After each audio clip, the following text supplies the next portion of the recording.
Beep, beep, beep. YouTube's live too. Hello, YouTube and Discord. All right, TikTok, and we are set. Go live. Oop, that was a piece of lint flying. There we go. Mirror. Excellent. Excellent. Excellent, my pretties. Good morning. Good morning. Good afternoon, whatever. It's been a busy day, actually. That's why I'm just combobulated, just very busy. Okay day, just a little busy. Anyway, hi, Hellianne. Hey, Ash. Hello, all.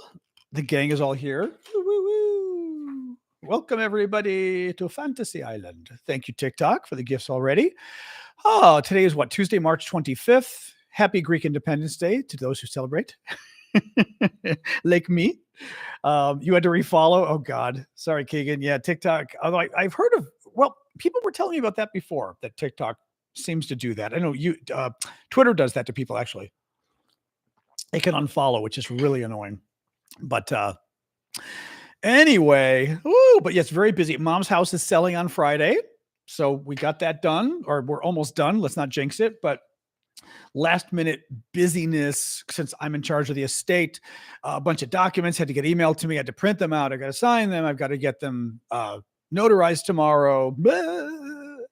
The city required a last minute sump pump inspection, which was ridiculous, but mic's not on. This is true. I even set up my mic. I've got the good connector for you guys and everything on TikTok. There we go. I had my mic all ready to go for TikTok.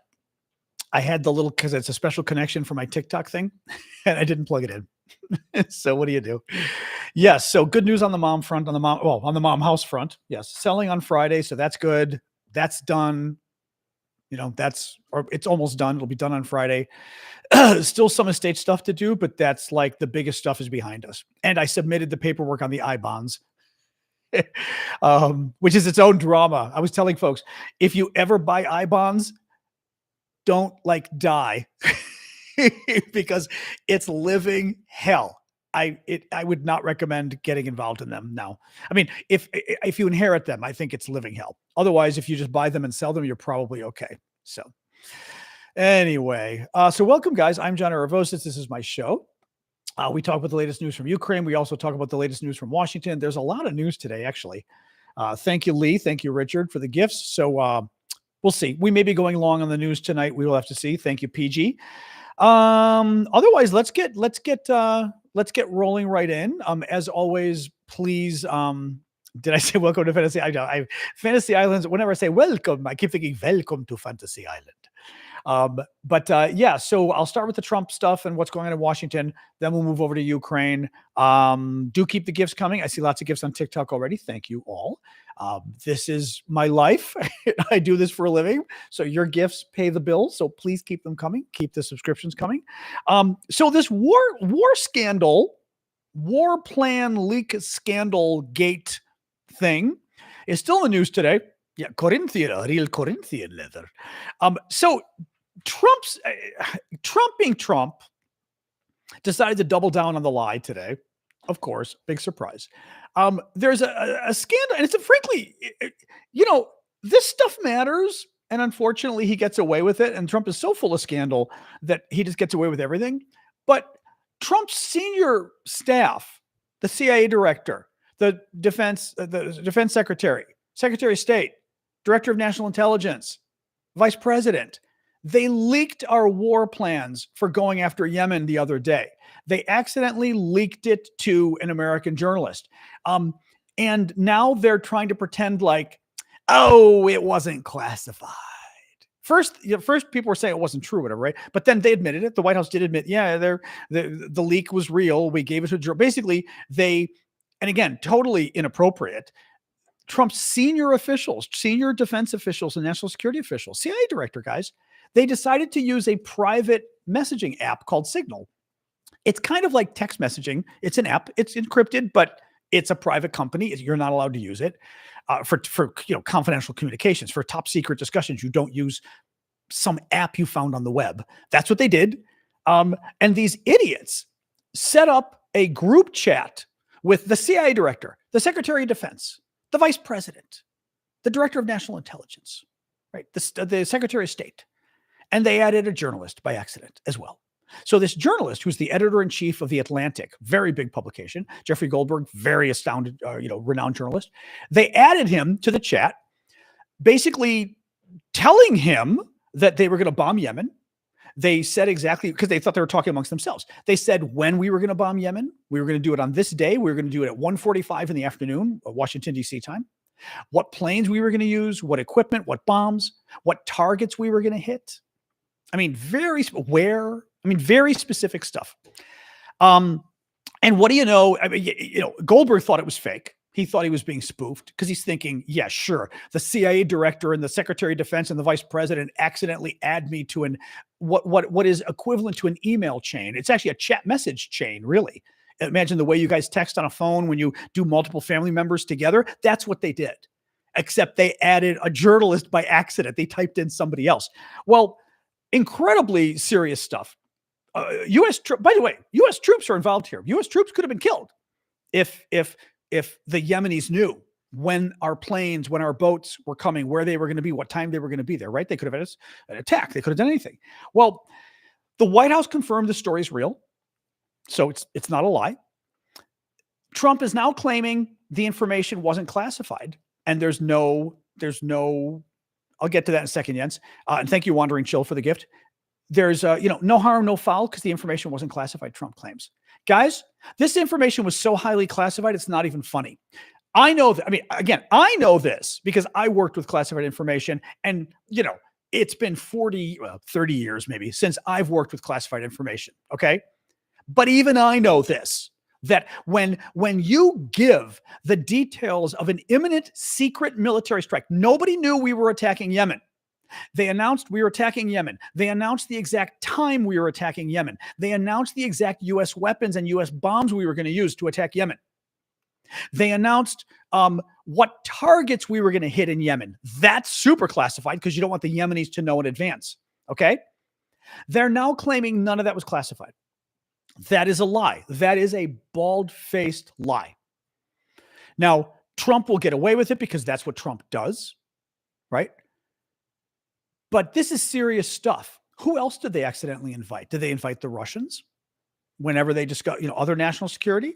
Do they invite the Chinese? Do they invite the Iranians? Who else do they invite? The Trump people when they screw up and release our most sensitive classified information. By the way, does this all sound familiar? Donald Trump being fast and loose with classified information that can get people killed? Yeah, sounds a little bit familiar, doesn't it? When Donald Trump stole classified information from the White House and then refused to return it. Joe Biden had classified information he found in his house. He immediately called the FBI and said, I found information, take it. And Joe Biden said, come search I've got 2 or 3 homes or whatever he's got. He said, come search my homes. Donald Trump, don't you dare. Donald Trump, they had to get a search warrant. Donald Trump, they went into the home with a search warrant. And Trump got upset and claimed it was a scandal. The judge, they told Donald Trump, return all the classified documents. Trump said, no, they're mine. No, first Trump lied and said, I did. Then they knew he didn't because they had a source. And he said, they're mine. I'm not returning them. Right? That's the difference. This is serious stuff. This is very serious stuff. And it's what's especially serious is if Trump isn't going to take, and again, guys, is this a surprise? Donald Trump fast and loose with highly classified information about war planning that can get our troops killed. Gee, what a surprise. We knew this. People voted for him anyway. This is what Trump does. He doesn't take national security seriously. Oh, well, right?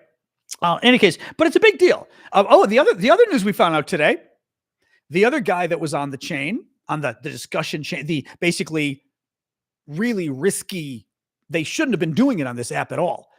Steve Witkoff, who's the special Ukraine negotiator, the guy who's really pro-Russia, like all the rest of them.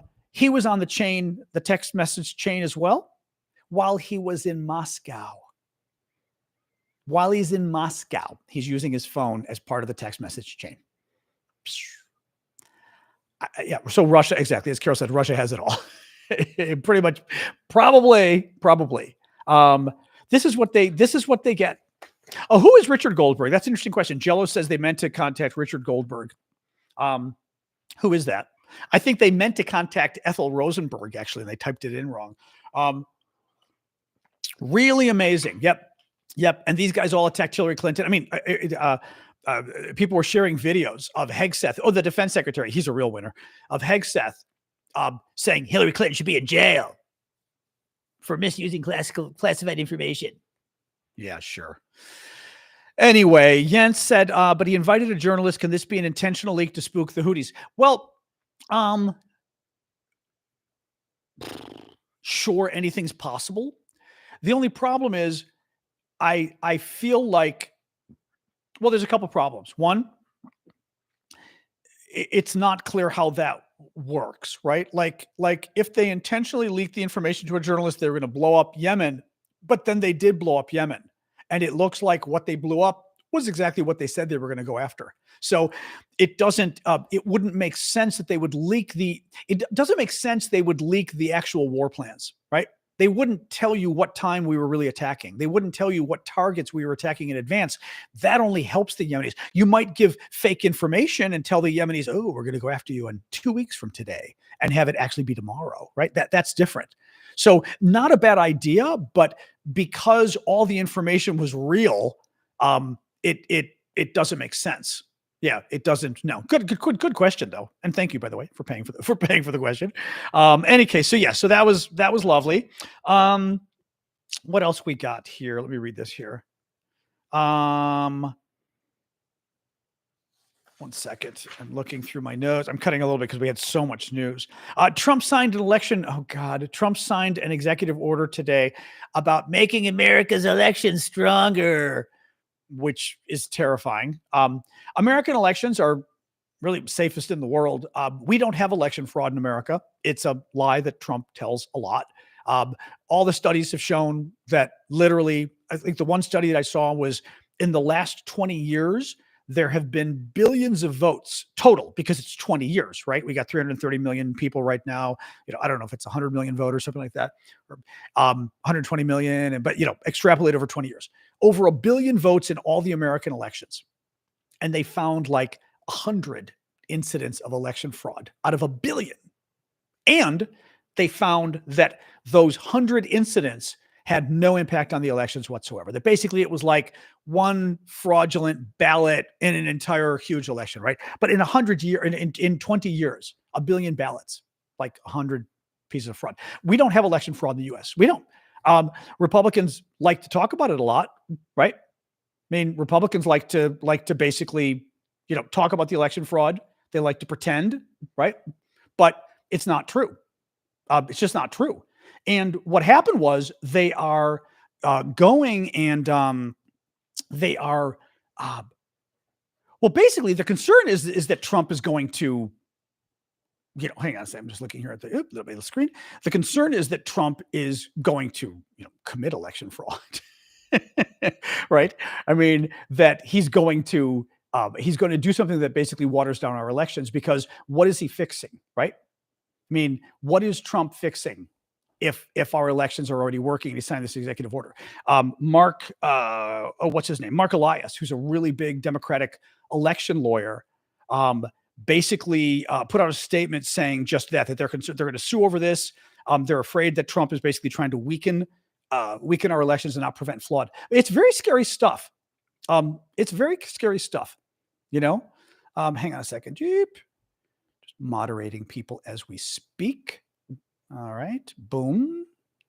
And boom. Boop, boop, boop, boop, boop.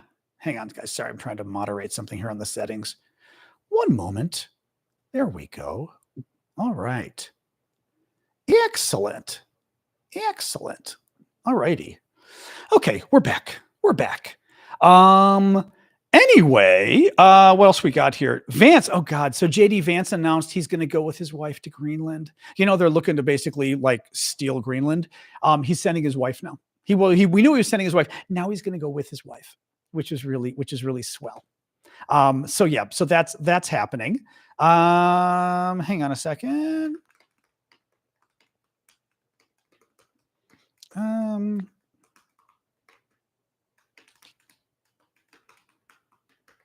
Yep. Hang on a sec. Bam. Bam. District judge, a U.S. district judge just granted Radio Free Europe, Radio Liberty's request for a temporary restraining order that will help the broadcaster stay on the air. So this is part of the issue of Donald Trump has basically tried to kill all of our independent broadcasting that we have to tyrannies around the world. Broadcasting that I think I just did, Ash, but double check for me if you would, both of them, because I'm not sure if I did it right. The actually, hang on a second. Hang on, guys.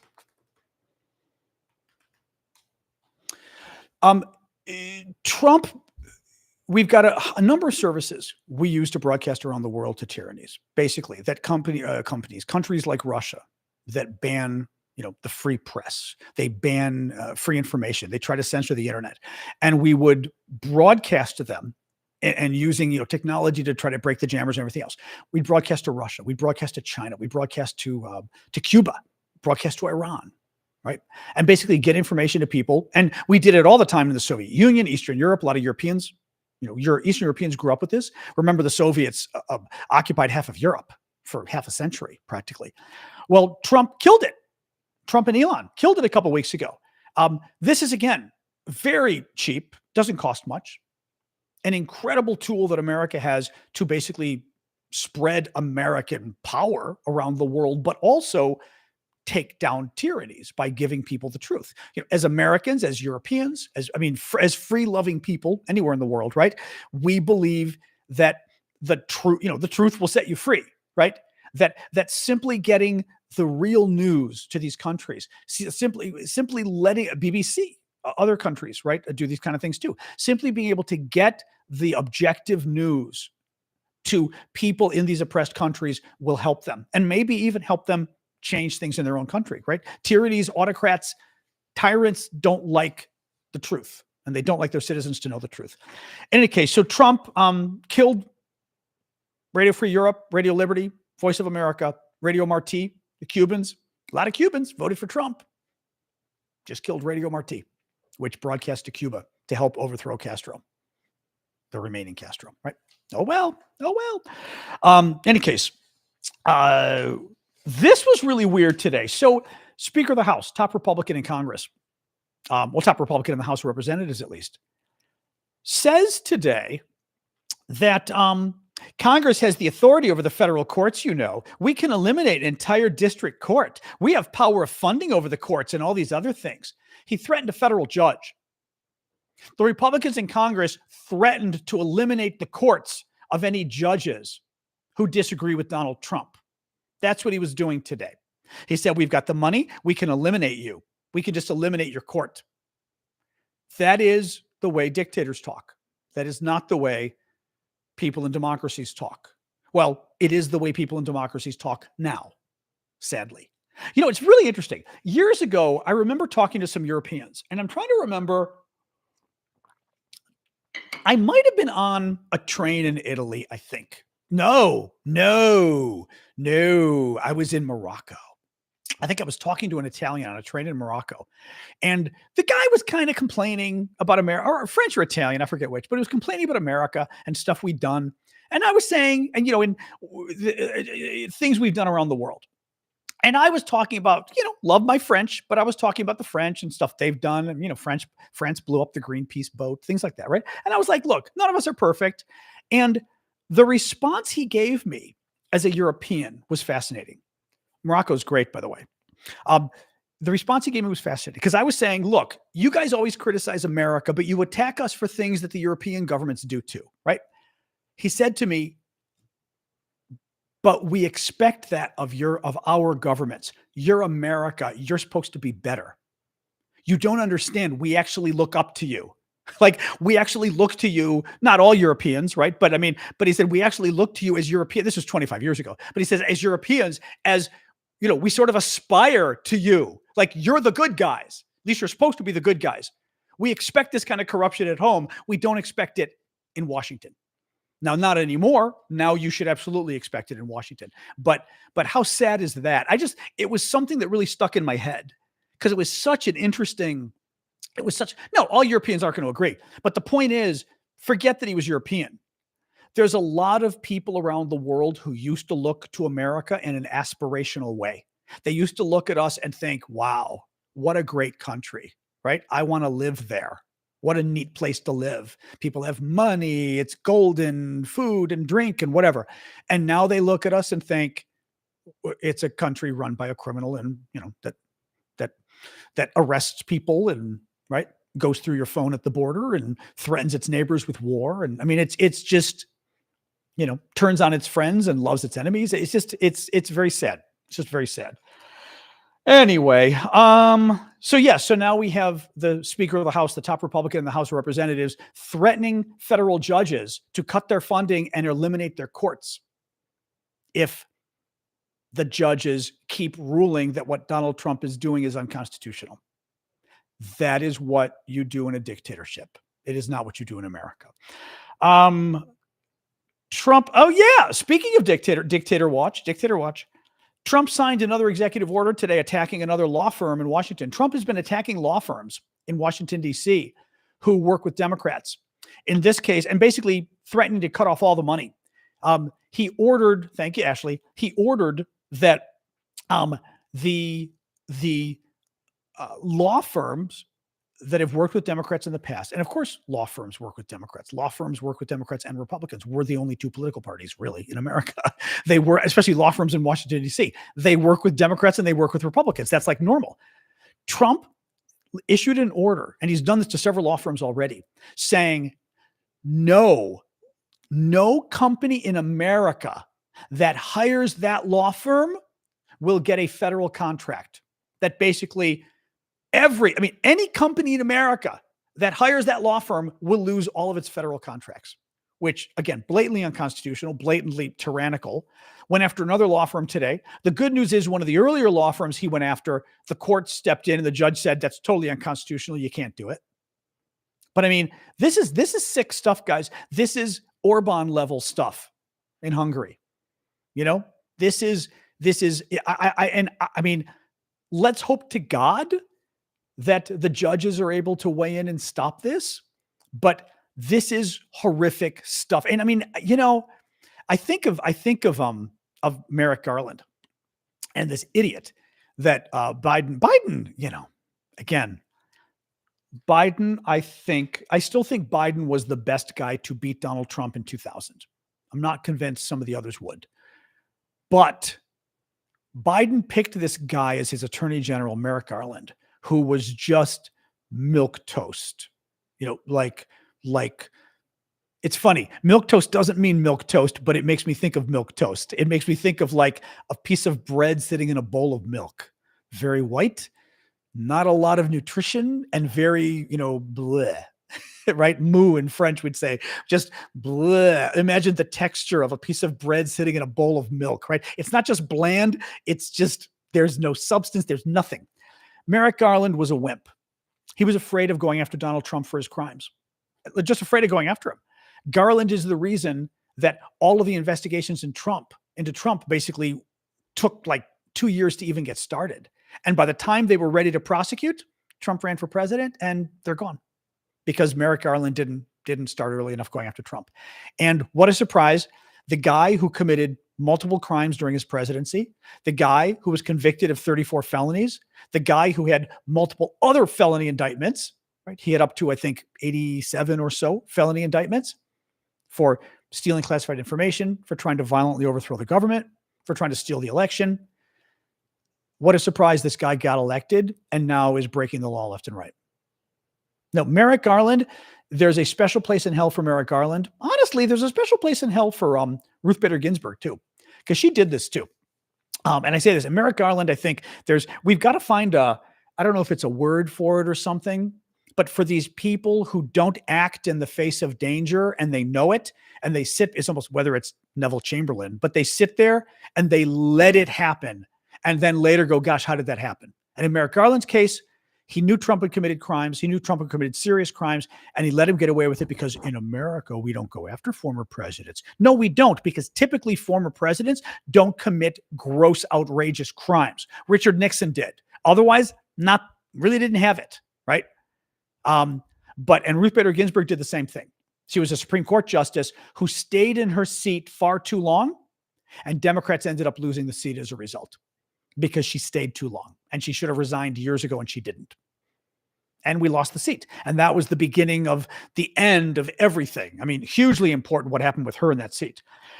Anyway, little more news. I wish, it's too bad we're doing this YouTube. The one problem with doing these shows on YouTube, I see your question, let me get to it, is that YouTube doesn't let us do music. TikTok, to its credit, when I do these shows, you can put music in the background. And I would love to just have a little bit of some of my music just kind of going. Yep, I'm getting to it right now. Against the iBullies. It'd be nice to have. And but I can't do it because TikTok freaks out when you use music. iBully. I don't know if this is the case, but I feel that part of the issue is that the Republican Party has fallen for the myth of American exceptionalism. See Jesse Waters' interview with Doug Ford. Well, okay, a couple different things here. I think he means that Republicans fell for the myth of American exceptionalism and therefore they believe we can break the law. I'm not sure I'm convinced of the connection. American exceptionalism, I'm going to define it as, on its face, the idea that America is exceptional. We are unique. We are even maybe God-given, right? God created us to be a force of good in the world. And even if you don't believe God did it, right? We are an exceptionally, uniquely good country. There's a reason we've got so much strength and such a great economy because we're much better people than the rest of the world. That's kind of the idea of American exceptionalism. Now, having said that, that absolutely can lead to excess, right? I mean, if you believe that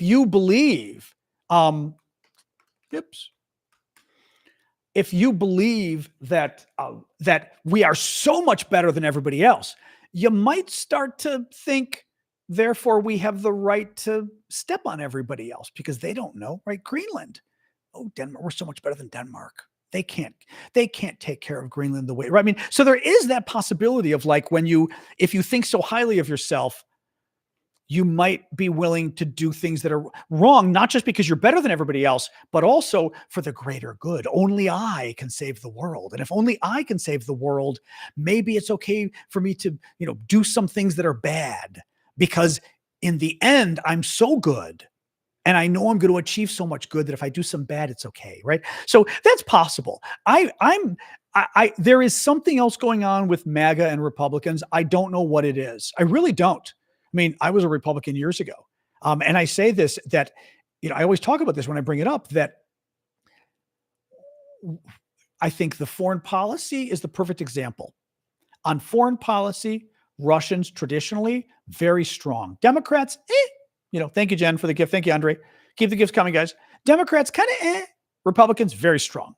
Now, Republicans sometimes get into wars and it's like George Bush literally lied. The second Iraq war, first Iraq war, good war.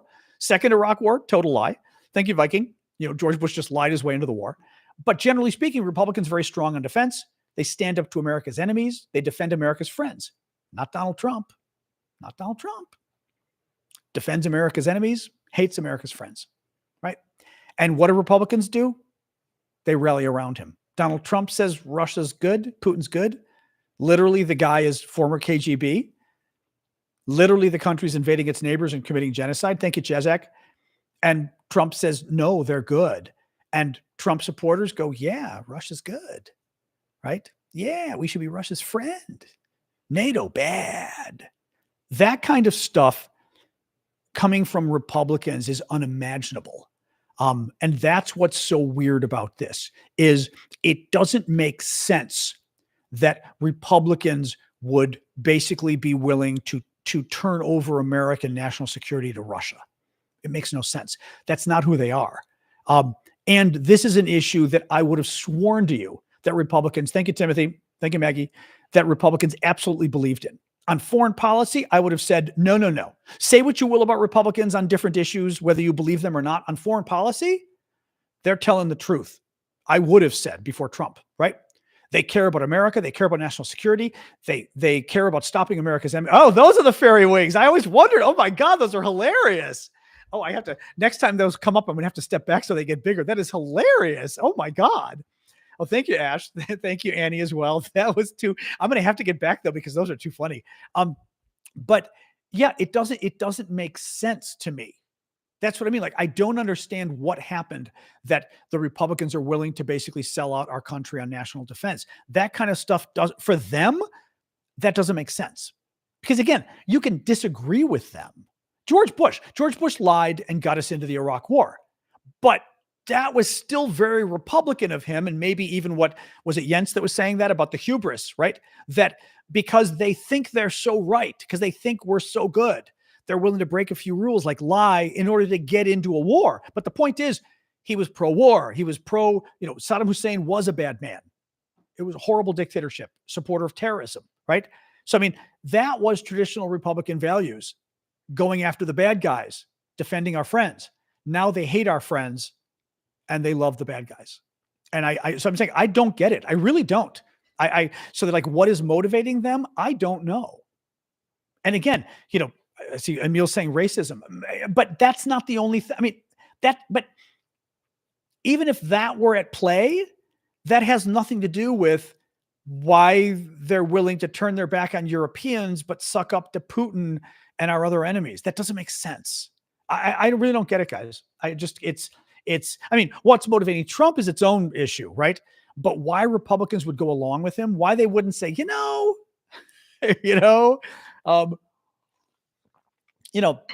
we agree with you on X, Y, and Z, but on the national security stuff, lay off the sucking up to Russia, right? Lay off the attacking NATO. But pulling out of NATO. Trump is basically beginning to pull out of NATO, basically.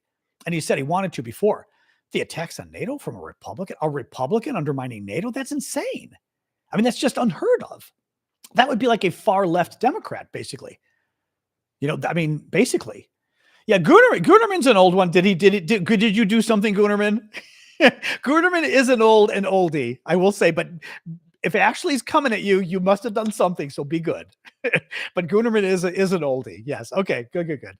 I just happened to see him go, no, he knows me. But again, be careful with Ashley, or not be careful with Ashley, but listen to Ashley. That's what I mean. Not deliberately. That's okay. Well, that's like, remember the guy, who was it? One of you that had we were talking about Putin once, and somebody wrote like, he lies or something like that. And they meant Putin. And it looked like you were saying it about me, and the mods like jumped on you. I remember that. It was very funny. It made me laugh because it is the kind of thing that gets confusing when you're moderating the comments like that. He lies. It was like, oops, he meant Putin, not me. All right. We've got Tesla. Yes. Tesla sales. Yes. Somebody just mentioned Tesla. The story I was going to tell you. Tesla sales tanking even further in Europe. Sad. Let me pull this down here.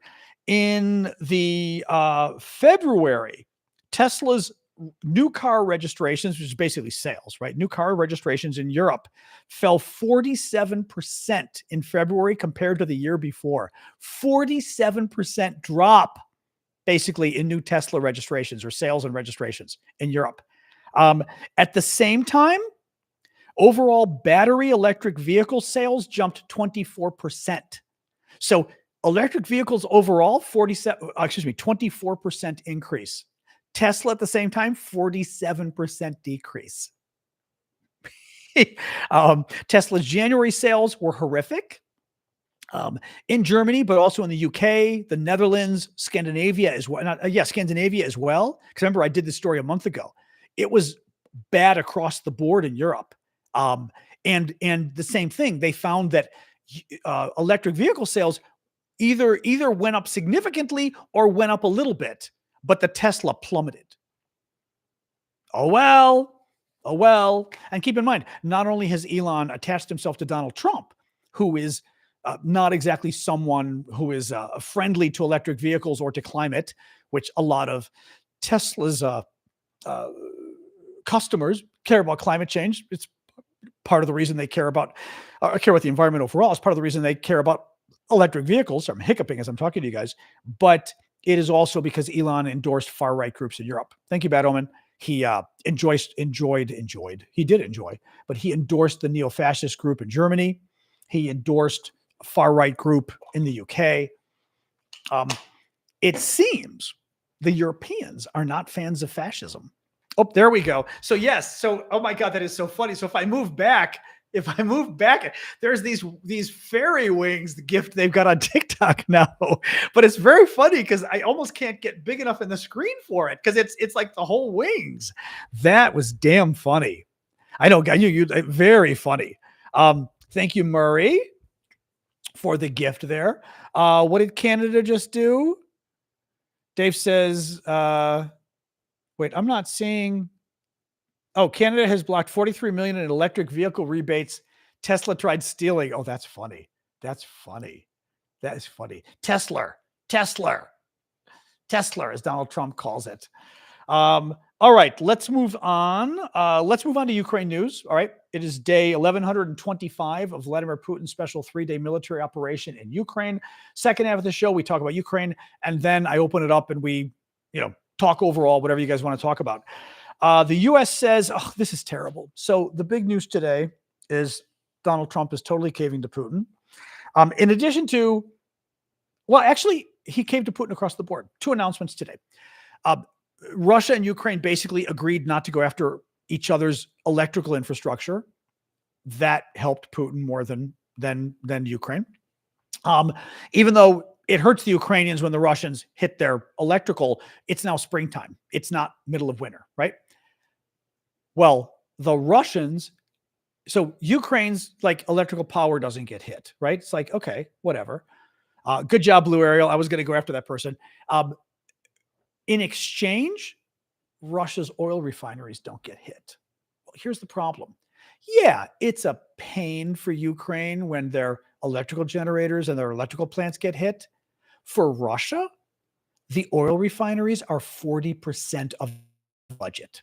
40% of Russia's national budget, right? Literally the money the Russian government spends. 40% of it comes from energy sales. That's why the Russians don't want the Ukrainians attacking energy. Donald Trump got both sides to agree to stop going after energy. Hugely benefits the Russians. Now, today, there's a new deal Trump worked out. And I kid you not, all the experts online are going, oh my God. Trump worked out another deal that pretty much exclusively benefits Russia. And it benefits Russia to a sickening degree. He got, and what really cracks me up, I mean, it doesn't crack me up, it's horrible. Trump gave concessions in order to get Russia to agree to something. Basically, the Black Sea now. They're going to have a 30-day truce in the Black Sea, which is the sea south of Ukraine. Show you my little map here, right? Ukraine, Black Sea.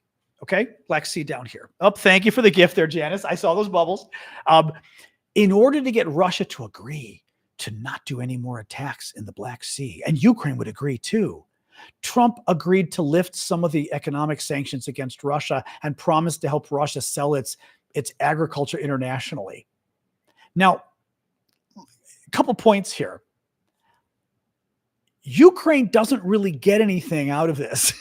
Ukraine has already been exporting stuff in the Black Sea. A couple different things. One, Ukraine's already exporting stuff. They found a way around the Russian attacks. So Russia's attacks don't really matter anymore. That's the first thing, right? Second of all, there already was an agreement with Russia for the Black Sea. So why is Trump doing another one? There already is one, okay? But also, as I said, the agreement that exists, not the agreement, getting Russia to promise not to attack Ukraine doesn't matter because they're not attacking Ukraine in the Black Sea. Only Ukraine is attacking Russia in the Black Sea. Trump gave a concession to get Putin to agree not to attack Ukraine in the Black Sea, which forced the Ukrainians to agree to the same thing. But the problem is Trump offered a concession to get the Russians to do something that didn't matter. The Russians weren't able to do any big attacks in the Black Sea. So he said, and the Russians, so imagine Russia here, okay? Ukraine is doing all the good attacks in the Black Sea. Russia can't attack anything. Trump says, Russia, I'd like you and Ukraine to agree not to attack each other in the Black Sea. Ukraine goes, what are you talking about? That's like, it's great for us to attack Russia in the Black Sea. Russia goes, this is great. We don't attack Ukraine anyway in the Black Sea. So you want us to stop. So not only does Russia get a benefit, okay, because Russia now gets to export its goods, its agriculture, all sorts of stuff, fertilizer, all sorts of stuff that it couldn't do before. I'm trying to explain. I'm trying to think of how to explain. Oh, more of the way. Oh, very cool wings. Oh, colorful wings. Those are very cool. I'm trying to. This is a big deal, guys. I'm trying to think of how to explain this well. Trump goes. I'm going to try this one more time because I'm getting confused as I'm telling you. I mean, I know the answer, but Trump goes to Russia and Ukraine and forces Ukraine to do something that does not help Ukraine at all. It hurts Ukraine to have this ceasefire in the Black Sea. It helps Russia massively to have a ceasefire in the Black Sea. But Russia turns around to Trump, knowing that the ceasefire in the Black Sea only helps Russia. Russia turns around to Trump and goes, "Oh, I don't know if we can do that, Donald. It hurts us so badly." Again, the ceasefire in the Black Sea is massively good for Russia. The Russians, being the Russians, turn around and they go, "Donald, I don't know if we can do that. The only way we could agree to a Black Sea truce is if you lift a bunch of the banking sanctions on us." And Trump said, "Okay. And you helped us sell a lot of our agriculture around the world." And Trump said, "Okay." So we not only proposed something that only benefits Russia, we then bribed Russia by lifting sanctions to do something that only benefits Russia, right? I mean, do you get what I'm getting at here? It's like, not only did we give Russia a unilateral concession by offering this, but then Russia said, "I don't think we can do it." So we're bribing them by lifting sanctions in order to get them to do something that benefits them and not Ukraine. Like, Russia would have done it for free. We didn't have to bribe Russia and lift the sanctions. Russia's dying for us to have this Black Sea deal that only benefits it and not Ukraine. Ukraine doesn't have a choice. German asked, why is Ukraine agreeing to this? Somebody asked today in our Discord community, and they said, why are the Europeans, thank you, Nauseous, for the gift. They said, why are the Europeans, putting up with Trump's silliness when he talks about invading Greenland and, going to war with Denmark? Why don't the Europeans take him on? The problem is we are a very big country. We've got the largest military in the world. I think we still have the strongest economy. I think we've got the biggest economy in the world, right? Europe needs us militarily to protect you. You do. Our economy, Trump has a lot of ability to just hurt you. Canadians too, right? To hurt you economically.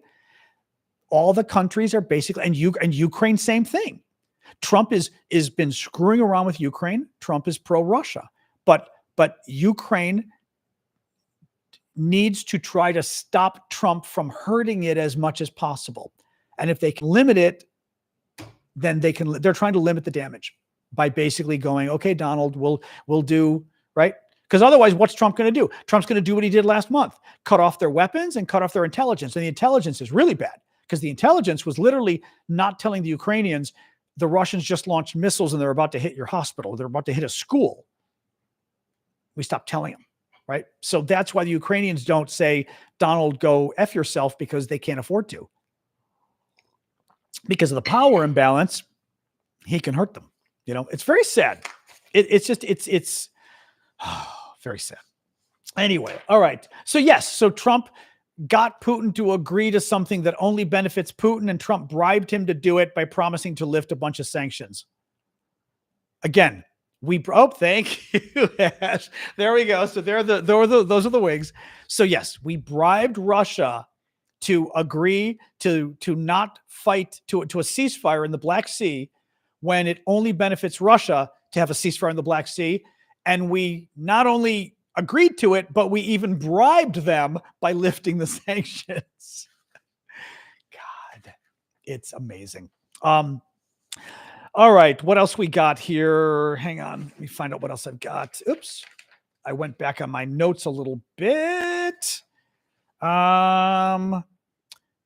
The Kremlin says it has agreed on a list of Ukrainian and Russian energy facilities that won't be attacked. That's what I was telling you, that only benefits Russia. Listen to this. This was Sky News' analysis of the Black Sea thing. Perhaps the most galling thing for Ukraine and its European allies, however, will be that Vladimir Putin appears to have secured this without giving up very much anything at all, the Black Sea deal. Okay, Russia's agreed to a maritime ceasefire, but it's a long way short of a full ceasefire. And it's something that was first agreed back in July 2022 with the Black Sea Grain Initiative. Russia withdrew from that deal in 2023, unhappy at the obstacles facing its food and fertilizer exports. And since then, attacks on the Black Sea have dropped off significantly. In fact, Ukrainian grain exports are pretty much back at pre-war levels already. So again, Ukraine's already exporting their grain. They don't need this ceasefire. So a maritime ceasefire may not actually make that much of a difference to the conflict itself. The bigger impact will be in Washington and Moscow. Donald, it's something to show off, proof that he's taken a step closer to peace. Putin, it's Russia's first step towards coming back in from the cold. It's sick. What else here? Oh, yes. Trump, as you guys know, that Trump is trying to get control of Ukraine's nuclear plants and Ukraine's energy plants. It's his latest crazy idea. America's going to take control of Ukraine's nuclear plants. The Russians today said impossible, impossible. So the Russians are poo-pooing Trump's idea to take control. There's one nuclear plant in particular, a Zaporizhia nuclear plant that Russia stole in southern Ukraine. I believe it's the biggest nuclear plant in Europe. Russians stole it, not going to turn it back. Trump has asked them to. They said no. My suspicion is Donald Trump is not going to stand up to the Russians and demand that they turn the plant over. This was an interesting story. Another story. This story is interesting because it comes from U.S. intelligence report. And I'm intrigued as to how a U.S. intelligence report under Donald Trump that's critical of Russia went public. Because Trump wouldn't I think this is a leak. I don't think this is something that Trump approved. According to a U.S. intelligence report, Russia is working on a new satellite to carry a nuclear weapon. Now, this is something we'd heard about in the last couple of years. We talked about it. Such a weapon could have devastating consequences for both the U.S. and the world. It also added the war in Ukraine has given Russia a chance to learn a wealth of lessons about Western weapons and intelligence. While Moscow will not be able to achieve total victory, the report added momentum remains on their side in the Ukraine war. So, yeah, Russia's still working on putting nukes in space. Very scary thing. Finally, there was an explosion at a munitions warehouse in the Czech Republic. Interesting because there were two explosions in 2014 at similar locations in the Czech Republic that ended up being, we believe, the responsibility of the Russians. That the Russians basically blew up weapons in the Czech Republic that were meant for Ukraine. And now, miraculously, more weapons just happened to blow up in the Czech Republic. Who'd have thunk it? Anyway, all right. So that is it for the show, but we're not going anywhere. This is the part that we hang out. I'm going to adjust this. I also adjust my computer screen so I can relax a little bit, although my back is feeling better, so that's good. So, but nonetheless, it makes my back feel better when I sit back like this. And I did not put water for the dog, but she's still sleeping underneath. But at some point, I will need to a little bit white there. All right. At some point, I'll need to go help to give the dog some because of the fairy wings. Exactly. Exactly. Oh, you mean that it's helping my back? The fairy wings? Exactly. Right. That I think that's it. I think that's it. Yeah. Anyway. Oh man. Man. What do I do for a living? I do this for a living. Thank you for the fairy wings. That's why I ask you for gifts. Keep the gifts coming, guys, because this news reporting, independent news, objective news, holding Trump responsible, holding America responsible, is what I do. Standing up to the Russians. So your gifts help pay my bills. Please keep them coming. Thank you, Jonathan. Thank you, JPT. So yes, now we hang out and now we talk about whatever you want. Talk about Trump, talk about America, talk about Russia, Ukraine. Keep it coming. Oh, those are funky. Was that some kind of a feather mask? It looks like some like elven mask thing. Oh, thank you, Jordan. Thank you, Willow. Sorry, guys. I'm going to yawn at you now, too. Dog got me up like an hour early this morning. I hate when she does that. But what do you do? I did not see anything about... Oh, that's not true. I did hear about this. There was I heard some report earlier about lifting child labor laws was it in Florida, maybe? It was some crazy report. Hold on. Where was this? That's funny because you asked about it. I heard about it right as I was getting ready for the show, but I didn't get to see. Oh yeah, it's Florida. It's Florida. Jesus Christ. Oh, God. Florida debates lifting some child labor laws to fill jobs vacated by undocumented. I hate the term undocumented, by basically illegal aliens who got arrested and kicked out. Florida's lifting some child labor laws to fill jobs that people that were here illegally held. CNN. Florida has been working for years to crack down on employers that hire undocumented immigrants, but that presented a problem for businesses in the state that are desperate for workers to fill low-wage and often undesirable jobs. Florida Republican Governor Ron DeSantis and the state legislature have a solution. Children. Oh, God, think adventurers. The state's legislature on Tuesday advanced a bill that would loosen child labor laws, allowing children as young as 14 years old to work overnight shifts. Oh, my God. Children as young as 14.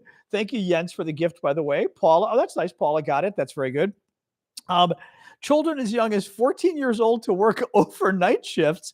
If the new law is passed, teenagers would be able to work overnight jobs on school days. They are currently prevented from working earlier than 6:30 a.m. or later than 11 p.m. Per state law.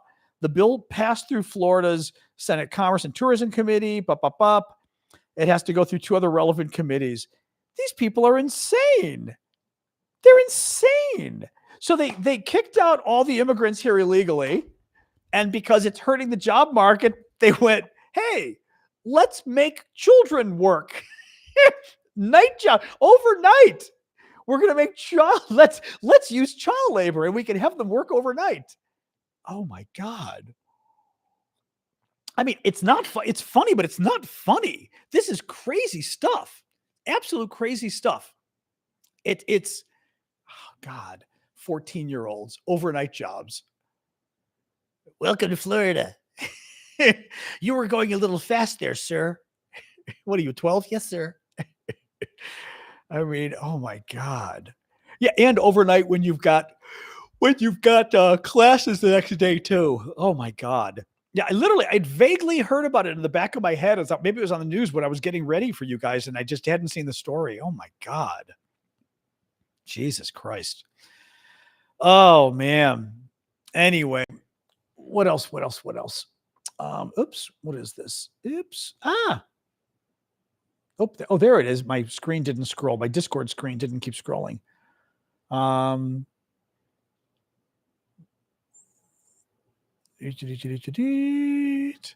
Oh, Dave put the article up. Okay. Canada freezes Tesla's $43 million rebate payments. And Canada has frozen $43 million in payments to Tesla pending a line-by-line investigation into its last-minute surge in electric vehicle rebate claims. Oh, that's interesting. So there was like a last-minute surge in people getting rebates for Teslas, and the Canadians are suspicious as to what's going on. Good for them. Good. Oh my God. Florida. Man. Yeah. Linda asked about, sorry guys, like I said, Joel got me up early. Linda asked about, Trump's people are talking about eliminating taxes. How are you going to do that? How's he going to do that? Guys, he added more to the deficit than any president in recent memory. You've got to go back to like World War II. Trump did. Trump added twice the amount to the federal debt than Biden did. And even if you take COVID out of the picture, Trump added a lot more to the debt than Biden did. It's a fact. Google it, right? Republican presidents overall add horrific amounts to the deficit and to the national debt. They always do. Bill Clinton, Ronald Reagan, horrific tax cuts, horrific amount he added to the debt. Bill Clinton came in, straightened it out, and had a $400 million surplus, literally a surplus. Bill Clinton left the government with a surplus. We were making money. I mean, it was crazy. George Bush comes in, tax cuts, bust the bank. Absolutely busted the bank. Barack Obama comes in, initial financial crisis under Bush and Obama, right? A lot of money, and then came down. Donald Trump came in, tax cuts, woo, through the roof, even when you take COVID out of the picture. Biden came in, things didn't go down much, but they weren't as bad as Trump. Trump comes in now, and Trump is talking about $4.7 trillion tax cut. The tax cuts that are usually too high on the Republican side are usually $1.5 trillion to $2 trillion max. 4.7. They're talking 2 to 3 times the size of the typical tax cut. Every time they do a tax cut, it breaks the budget because it takes money out of the government, and we have a massive deficit. And so, yeah, Trump is we're gonna not have people pay taxes anymore. Then what's going to pay for the deficit? He keeps saying tariffs. Really? Really? So you're going to tax us to death? How does that help? Right? We buy food. Our food prices are going to go up 5 and 10 times. Eggs are going to be $20 a dollar. I mean, like, what is that? I just don't even know what that means. Oh, I'm sure he will, though. Wandering Chill says, Trump invoking state secrets privilege. What power does that give him exactly with deportations? Oh, that's interesting. I didn't see that exactly. I don't know. I mean, I guess what Wandering Chill is talking about is, I wasn't totally aware of this, but Trump is refusing to release information about the deportations they're doing and claiming, we're at war. Right? These are dangerous Venezuelan gang members. And that if he gives any more information about it, it would be dangerous. Like, for example, the typical idea would be, oh, we've got spies and satellites and things giving us information about these people. If we make the information public, then you'll know where our spies are and you'll be able to stop them, right? So it's a state secret exception for Trump having to release the information, is my guess. I don't think he's going to get away with that with a judge. Also, I think the judge is going to go, I've got a security clearance. You can tell me, and in the end, there's no way he can get away with that without some kind of oversight, because the judge would say just that. Like, what? Then you could just lie. I can't have, we can't have presidents just literally do whatever they want and not have to justify it because they claim it's a state secret. You've got to tell somebody. You got to tell some court or something. He'll release it on Signal. Exactly. Yeah. Yeah. Yes, Henry, I did talk earlier about Mike Johnson, the top Republican in the House, floating the idea of eliminating courts if they start to disagree with Donald Trump too much. He's just going to eliminate the court entirely, he claimed. A very authoritarian, totalitarian thing to do. So yes, very scary stuff. Don't know anything about that, Emily. I don't know what that is. No, I do not. Don't know, TRB. Can he get away with that? I mean, isn't that the question of all the Trump, of Donald Trump overall? Excuse me, let alone the newest Trump presidency. Can he get away with that? I mean, so far he is, right? He's getting away with everything so far. I mean, they seem to be suing him, and the problem is lawsuits take time, He's just going to keep doing illegal stuff and hope that, like USAID, he destroyed the agency. He probably legally can't, but he's already destroyed it. I mean, can they bring it back? Maybe. Democrats should. Democrats absolutely, sometime when we come back, should say, it's back. We're putting it back. This is ridiculous, But he's going to destroy a lot of things. They're by the way, they're destroying the Social Security agency too, which is very scary. Another article today about that the agency is starting to not function right. Oh, Neil, I'm sorry you have to leave us, honey. Sorry, big queen, angry queen. That's okay. Okay. Neil's gone. The Social Security stuff, big article today about this, that Social Security, hang on here, Social Security, that the agency is starting to basically have growing problems because of what Trump and Elon have done. And that's kind of their point. They're trying to destroy the Social Security agency, guys. This is very scary stuff. Social Security is our federal pension system here in the U.S. Millions of seniors rely on it. It's the average paycheck we looked yesterday was around $1,800 a month. Hugely important to seniors. Elon Musk thinks it's a scam and wants to destroy it. And Trump keeps claiming he won't cut Social Security, but then he's letting Elon slowly destroy it, which is what he's doing. Washington Post, long waits, waves of calls, website crashes. Social Security is breaking down. They're destroying the agency, guys. This is what we've talked about. A flood of cuts led by Elon Musk has sent the agency into chaos as a new commissioner prepares to take charge. So again, we talked about this. We said Trump was going to do it and the Republicans were going to attack Social Security. They're doing it. We warned you, they're doing it. The agency is now in chaos because of the cuts that Trump and Elon did. They're trying to basically strangle the agency. Listen to this, Washington Post. The Social Security Administration website crashed 4 times in 10 days this month because the servers were overloaded, blocking millions of retirees and disabled Americans from logging into their online accounts. In the field, office managers have resorted to answering phones in place of receptionists because so many employees have been pushed out. Amid all this, the agency no longer has a system to monitor customer experience because that office was eliminated as part of cost-cutting efforts by Elon Musk, and the phones keep ringing and ringing. The federal agency that delivers $1.5 trillion a year in earned benefits to 73 million retired workers. Good point they just said there. This is our money. These benefits we're getting are benefits that we paid in out of our own paychecks. This isn't just like tax dollars or something. It's literally our own money that goes in that comes back to us. So for Elon to take this money is really offensive.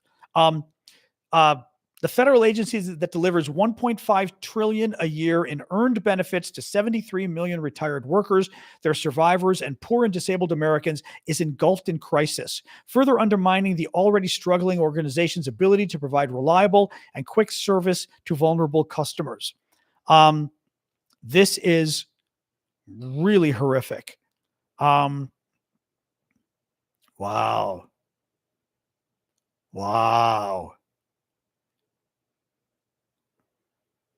For now, the agency is run by a caretaker leader in his 6th week on the job who has raced to fire more than 12% of the staff of 57,000. They fired 12% of the people working at Social Security. He has conceded that the agency's phone service sucks. They destroyed the phone service now. Seniors can no longer call in for help. They've got to use the web. And again, we all know how well 90-year-olds do at using the internet to get information. They can no longer call when their check doesn't show up, when they have problems. It's just unbelievable here. The turmoil is leaving many retirees, disabled claimants, and legal immigrants needing Social Security cards with less access or shut out of the system altogether. They're trying to destroy the agency, guys. They're literally trying to destroy Social Security, and they're going to just shut it down. Yeah. By the way, I want to mention that one. We've got Trump supporters here saying that we should just shut it down. That guy just did right there. That Trump supporter just said we should shut down Social Security. You all agree with that? I mean, Democrat or Republican, you agree we should just shut down Social Security? None of you get your money? By the way, you're not getting your money back. Right? That's money they already taken. But I think it's important I don't engage with the trolls, but I think it's interesting when we get a Trump supporter who says that we should just shut down the Social Security agency entirely. People need to know what's going on. Elon Musk, by the way, a couple of weeks ago, got caught suggesting that we cut the Social Security budget 50%. Okay? Entirely. Benefits, 50%. He actually made a larger comment that was really scary. He talked about Medicare, Medicaid, and Social Security. Social Security, we already talked about. That's the large U.S. federal pension program for seniors, for retirees. Medicare is the health insurance program for retirees, for seniors. Medicaid is the health insurance program for poor people, also people on disabilities. It's a little more complicated, but mostly poor people. Elon mentioned all 3 programs and rightfully talked about how a huge portion of the federal budget is Medicare, Medicaid, and Social Security. He then said that, I forget the exact number he gave. He gave a certain number of how much of those programs is waste and how he was going to cut it. The problem is, because the news jumped on this, the problem is the amount of waste Elon claimed he was going to cut was 50% of the overall spending of those agencies. Elon claimed that half of the money Medicare and Social Security spend is waste that he's going to cut.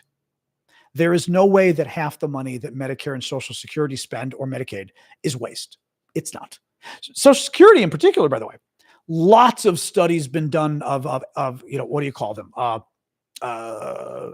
not inspections, you know what I mean? Like IG reports, audits, lots of audits of Social Security. Very few. I talked about this the other day. There was like 9 billion a year. They said 1.5 trillion or so is the money that goes through Social Security. About 9 billion a year in fraud, not in fraud, in mistaken payments. Most of those are mistakes. They're not actually fraud. They're mistakes. 2/3 of it come back. So 3 billion a year is the extent of the money misspent in Social Security. 3 billion. That's not small, but it's nothing compared to 1.5 trillion overall that your Social Security spends. It's not half of Social Security that's fraud. Elon claims it's half of Medicare too, and that he's going to cut it. That's going to end up cutting half of Social Security and half of Medicare. And what they're doing, as I said, they're trying to destroy the agency by cutting off seniors' access to it, by getting rid of the staff. If they don't have staff, how are they going to help you, right? I mean, our tax service yesterday, we read an article yesterday, Washington Post, that they're looking at our tax revenue to drop 10% as a result of Elon firing everybody at the IRS, the Internal Revenue Service. It's our tax agency here in Washington, the people who collect your taxes. Elon fired, it was like tens of thousands, and they're looking at firing like another 25,000 or so employees. They're saying that people are no longer paying their taxes. I mean, most of us are, but it looks like 10% of Americans who used to pay their taxes are now not going to pay taxes because Elon fired everybody and Trump allowed him to. And they don't think they're right about this, by the way, that they don't think they're going to get caught if they don't pay their taxes. The problem is 10% of the money of the taxes not coming in is $500 billion a year. $500 billion now with a B that we're not going to be taking in because of Elon and Trump cutting employees at the Internal Revenue Service. That $500 billion a year, to show you how much that is, that's almost the size of the Pentagon budget. The Pentagon budget is $800 billion. So this is like 60%. I mean, huge, the amount of money and that's just one pool of money that Elon just killed, right?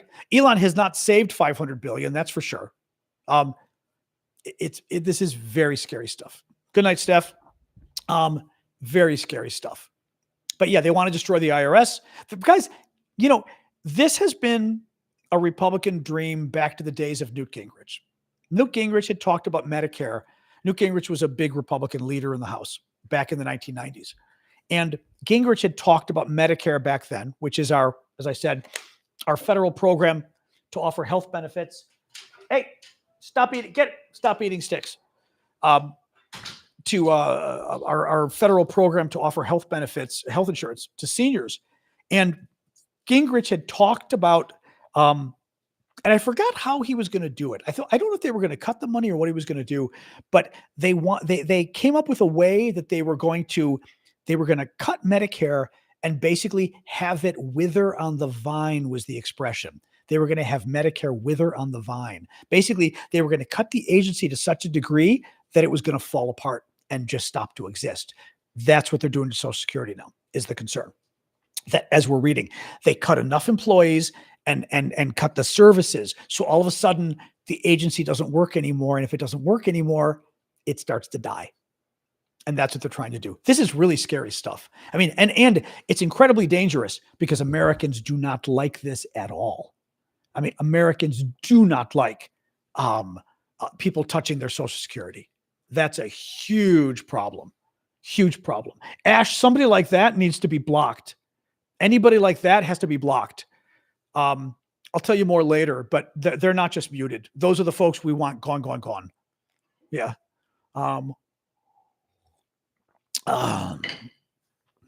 We may have to unblock some stuff, but you know what I mean? Hang on a second. 1 second.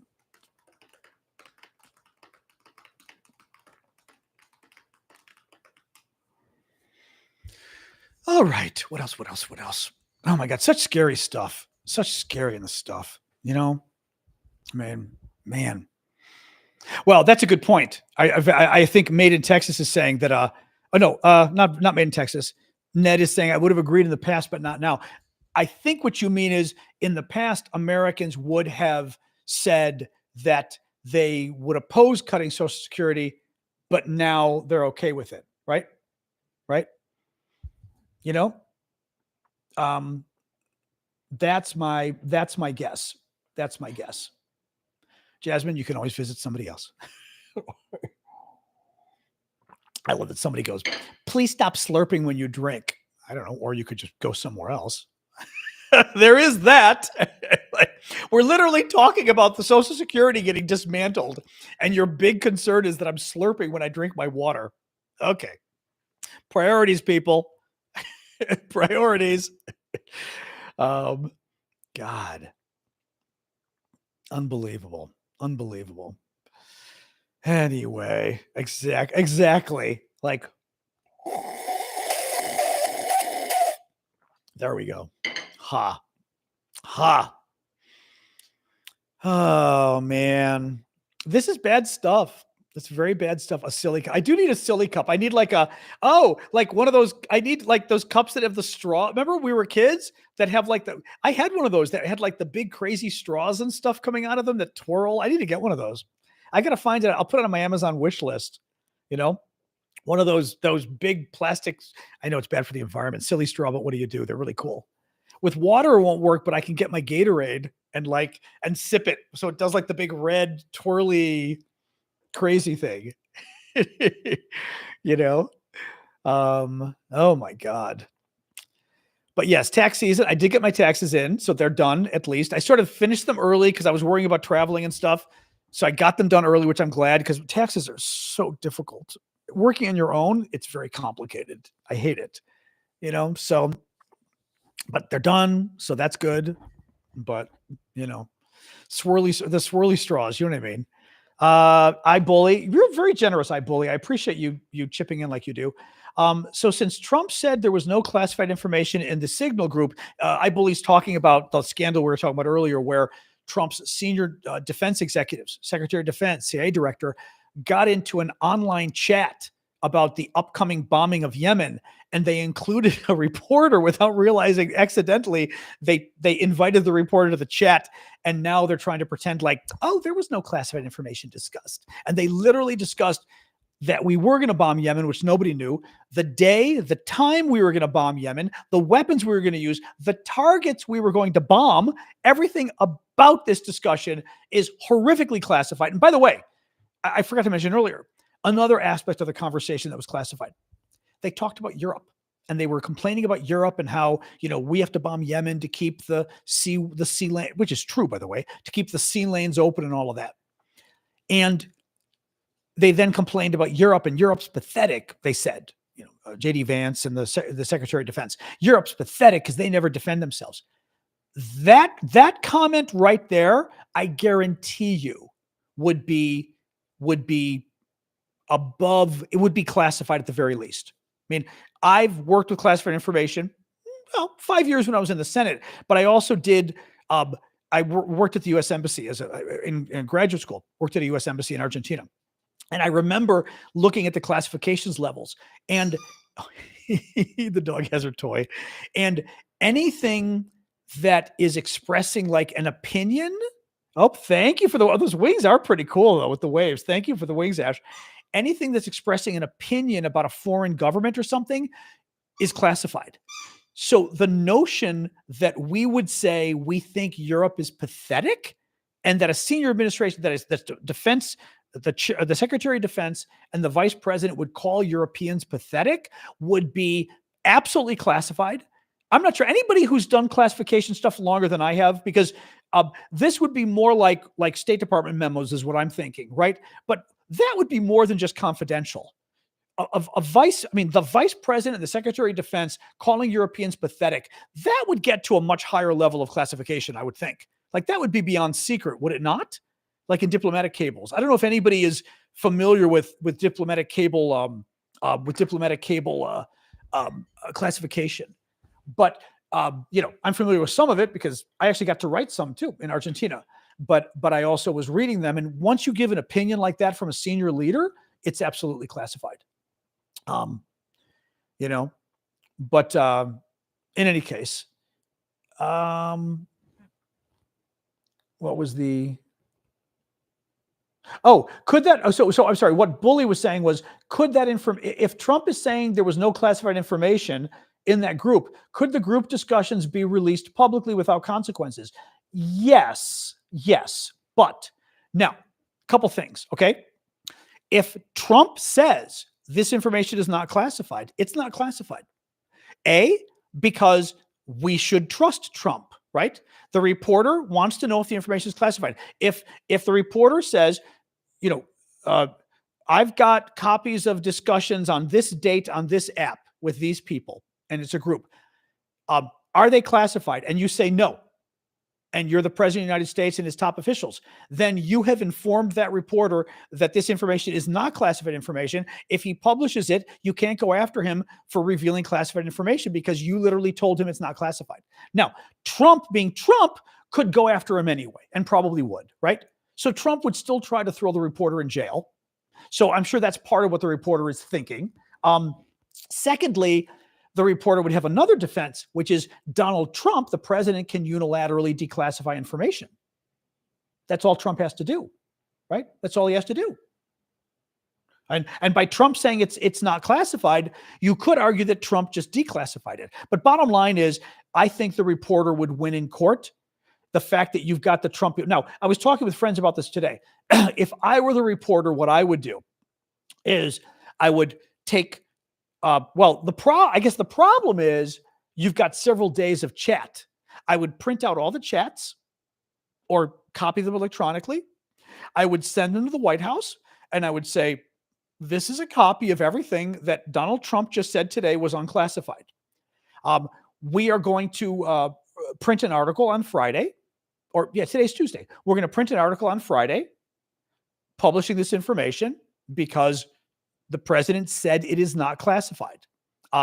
Nonetheless, I wanted to show it to you in case you change your mind.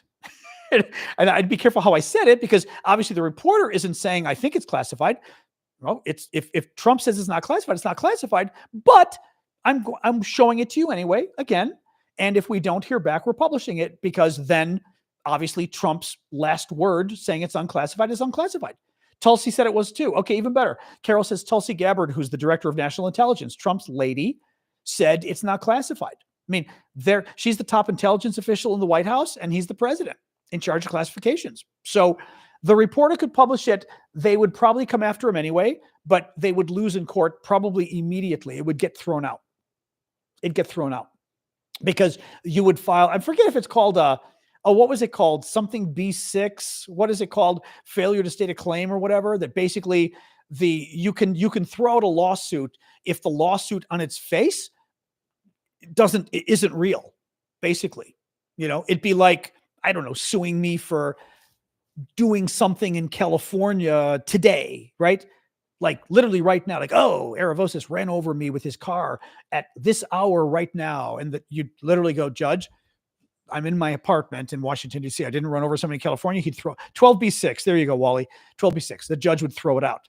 So I think the judge would throw the case out. He would go, no, president and the DNI said it's not classified. Per se, it's not. And if it were classified, the editor of the Atlantic relied on Trump, and his DNI, who should know. If they didn't know, how would he know? But the problem is, I don't know whether he will. I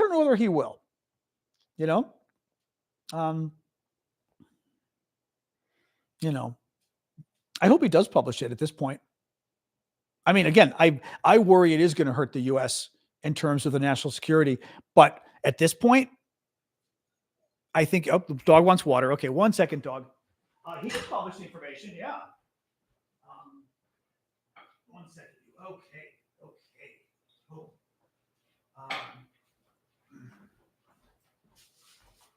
But yeah, could he publish? Oh, he could still publish it. Yeah, absolutely, he can still publish it.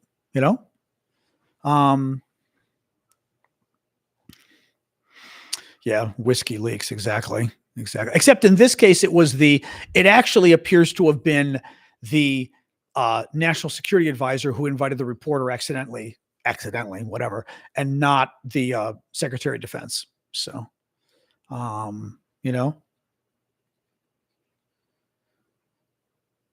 The thing, though, my suspicion is, being a good journalist, Goldberg, who's the editor of The Atlantic, Goldberg might not publish the information anyway, because Goldberg has been doing this stuff for years. He knows this information is classified. He knows this information would hurt the US if we published it, potentially hurt the US if we published it. I think my suspicion is, now, maybe less so now, maybe now, because the attack already happened, maybe there's less damage to the information being released, right? Because a big concern was, you release this information publicly and they know when we're attacking, they know what targets we're attacking, they know what weapons we're using, they know where our troops are going to be. Now it already happened. So now, even though that information is classified, it may not matter. But my suspicion is, Goldberg, being a reasonable, smart journalist, might say, I could publish it because Trump called me a liar. I don't care. And he's lying about the classification level, but do we care? I would say, yes, you care. And here's why. Because you yourself are now part of the story. And journalists don't like to be part of the story, but you are. Donald Trump has lied about the information you have. Donald Trump claims that there was nothing classified in that discussion. If there was nothing classified in that discussion and you were lying, Jeffrey Goldberg, then it means that this is not a problem that needs to be fixed, right? If Donald Trump is lying and there was classified information, highly classified information in that discussion, then this was a serious security breach. Trump's top officials put our troops' lives at risk, and he put a military mission at risk. If you don't go public, Jeffrey Goldberg, reporter, journalist, then you are allowing Trump to continue this risk. I mean, you're literally impacting the news, right? That senior government officials did something horrifically wrong, and you're letting them get away. You're not only letting them get away with it, you're letting them lie about it publicly so people think they didn't do anything wrong, and they think you're the one lying. Then I don't know how Goldberg gets around not releasing the stuff public, because it's not just his own credibility, it's also the credibility of the story, right? Is this a story? Is this a problem or not? If it's a problem that needs to be fixed, you got to put it out there. And as Henriette says about Hillary, remember Hillary, something about her emails, right? Back then we didn't discuss, is mishandling classified information a story or not? Well, we seem to think it was with Hillary. I would publish it after. I think it's worth thinking whether you would at this point. Now, because Trump has denied it and claims it's unclassified, I would publish it. Because I'd say, you claim this information is unclassified, you're lying. First of all, we know you're lying. Second of all, incredibly dangerous that this information was leaked. And the fact that you're lying about it means you may not fix that problem next time. And it may happen again. And that's a national security risk. So you've got, and finally, they claimed you're lying, the reporter. And if they're going to claim that, you've got to defend your own reputation and your newspaper's reputation. Man, no, it's horrible, Robert. It's absolutely horrible. Yeah. Oh, man. What else, guys? Well, actually, we're almost done here. It was 7:26. We got a lot of trolls today, didn't we? We still got a lot of people here now. Welcome, TikTokers. Actually, TikTokers, make sure you follow me. I always forget. Do follow me, please. Last minute gifts are always welcome too, because I do this full time. So your gifts help pay the bills. So thank you for that. But so many, I know. Well, we always get trolls like when the news is happening. Actually, lately we've had a lot of people the last few weeks, or the last, maybe, I don't know if it's Trump. I don't know if it's just the Trump administration. Hey, Wild Hunt. I don't know if it's the Trump people or what. Interesting. Midas Touch reports that NSA put out a warning last month about Signal. Oh, funny. I love them. I know the Midas Touch guys. They're wonderful guys. Yep. They've done very well. I'm very happy for them. But yeah, I don't remember. I have to look at my traffic, but I don't know whether it's literally just when, you know what it is? It's right when TikTok, oh, hello. Thank you for the dove. It's right when TikTok came back from the ban. All of a sudden we came back and boom, we had a lot of people. Thank you, Bookish. I appreciate that. Thank you. But it was like bam when TikTok came back from the ban. We had a lot of people. I mean, we used to have a lot, and then it kind of died down. But I do wonder whether Trump as well, is newsworthy. I mean, somebody had asked me that. I forgot who. Somebody had said, "Hey, so how's this whole Trump thing affecting your show?" And I was like, "Well, it's good for business. Is that it's bad for America?" But I mean, I already knew this, that typically really bad governments tend to help if you're doing a show that holds people accountable, right? Then bad people ends up being newsworthy. Good. Walter Cronkite, who's a very famous, maybe the most famous American journalist ever. And Walter Cronkite, people love those goggles. Who was that? Is that the Flamingo Groove? Are they the goggles or no? Oh, the goggles. Or Cheryl, was that you? I wasn't sure if the goggles were the Flamingo Groove. And the Meerkat, thank you. I did see the earlier Meerkat as well. Thank you for that. But Walter Cronkite once was asked by somebody at my mom saw the TV show and she told me, she said he was asked by somebody in the audience and said, and the person in the audience asked this famous American TV journalist, TV host, and said, "Why do you always report such bad news? It's always so negative."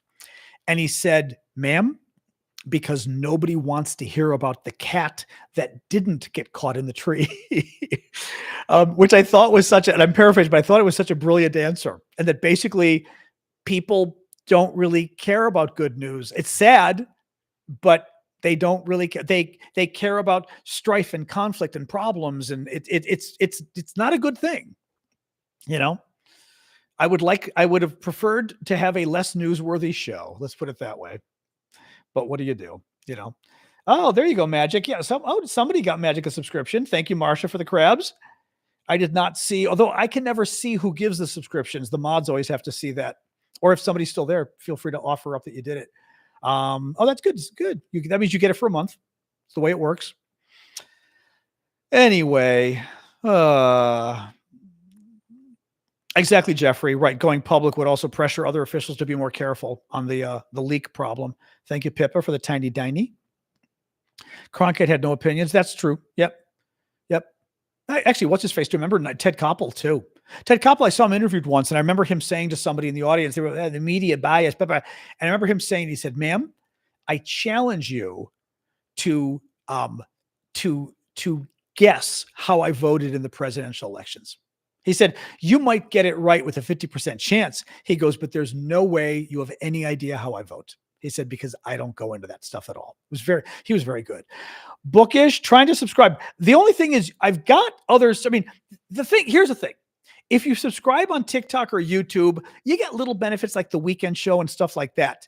Thank you, Keegan, for subscribing.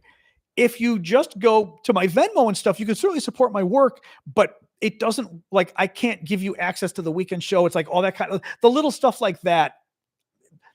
Granted, I get more of the money if you use Venmo. You can find the links via the Linktree link in my profile on TikTok.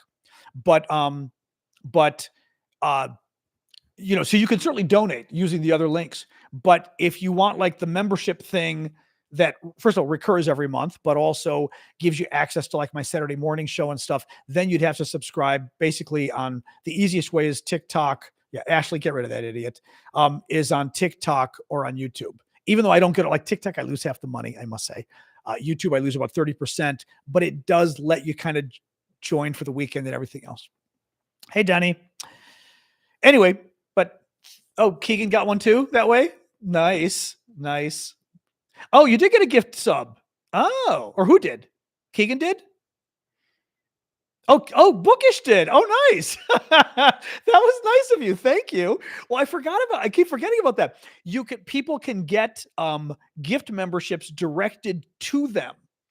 So like somebody actually can buy you a gift membership for you precisely. I forgot about that. I would have asked somebody to help you out. But it's nice because people do that. Occasionally people have been like, I can't afford to get one. And people have been very nice about it. So it gives it to you for a month, basically.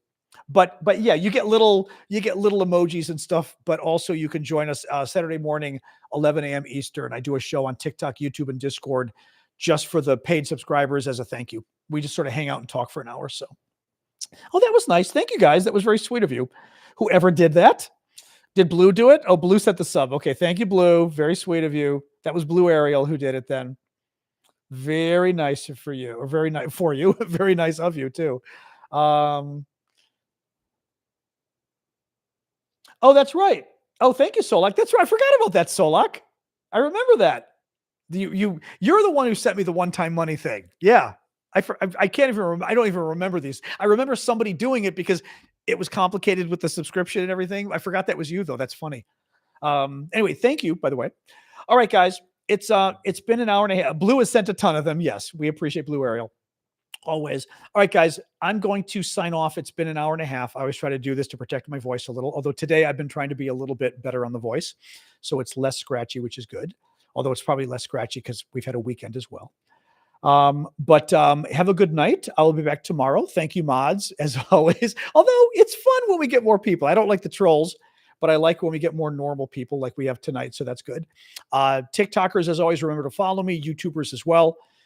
Discord, can't follow me on Discord, but you can follow me elsewhere. But thank you for joining us.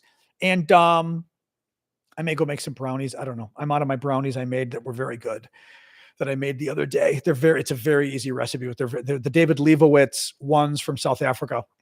They're very easy and very good. So I may make some right now. So I think I'll post it in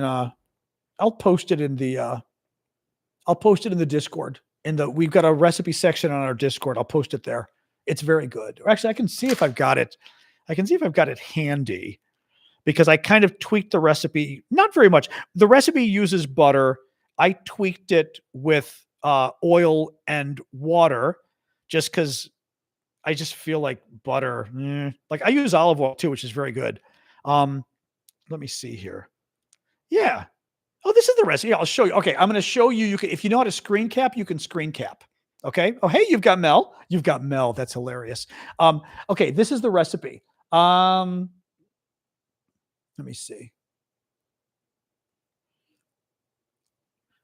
Okay, here's the recipe. I've got some. Well, there's a little bit of a bottom part. There is a little bit of a. I'll show both parts. If you want to screen cap, screen cap. There's a little bit of a bottom part too. I'm going to show in a second. I add my notes to the recipes. I like to do. I'll show you guys too in a sec on YouTube and Discord. But I like to add little notes of things I've tried, how much sugar. Obviously, you're gonna have to grab a screen cap. I can't leave this on for you to write it. And then that's the bottom part. So again, I think grab a screen capture if you're interested on TikTok. All right. All right. And then I'll do the same for you guys. If you're interested, just kind of grab a picture of my screen.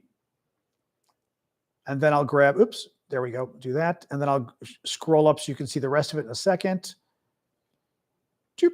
And then, oops, actually vanilla extract was where, yeah, there it is.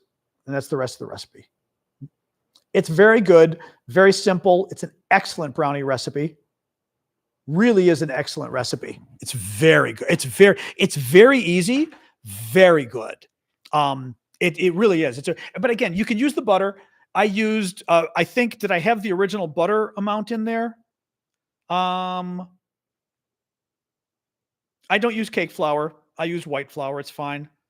Let me see. Did I put the original? Yes, 5 tablespoons butter. And as I said, I did 56 grams of oil and 14 grams of water, and it was good. So butter is going to be richer. I mean, you're going to get more of a butter flavor, which I'm sure is very good. All right, Linda, I'll show one more time, and then I'm going to go. All right. Oops, sorry. Oops. Where's this? There we go. My friend David Leibowitz got this recipe. He's very good. He's in Paris. So grab the screenshot, and then I'm going to scroll down. And then that's the scroll down. Well, it's probably got typos. Yeah. I mean, I'm sure I've got typos in here, of course. I mean, the name of the recipe is brownies, but it's via David Leibowitz, who's a wonderful chef, American chef living in Paris. And this is the recipe for Phil's brownies, which is a famous, apparently they're famous brownies in South Africa. Thank you, Cinderella, for subscribing. They're famous brownies in South Africa, Phil's coffee shop or something like that.